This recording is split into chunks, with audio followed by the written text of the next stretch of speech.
Our son, Owen Lagumbay, died in a hit-and-run incident at Carson, California.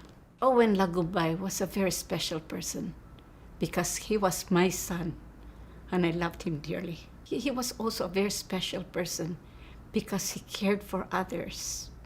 He was a special education teacher who had friends in the classroom and outside of the classroom. So when I met Chris Dolan for the first time, I saw compassion in him.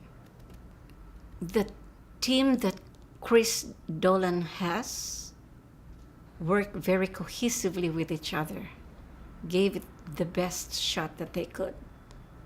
They kept us informed throughout the case as to where the case was, what they were looking for, and what they needed from us.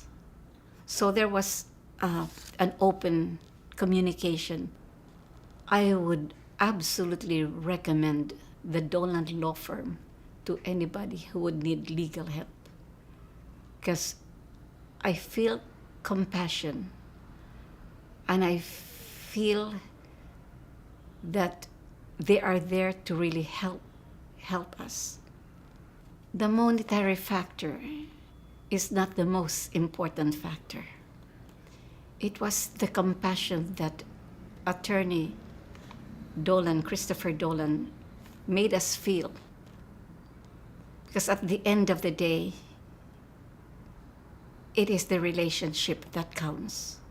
To know that someone was there for you, and that someone walked the path with you, and with that, you achieve a degree of peace.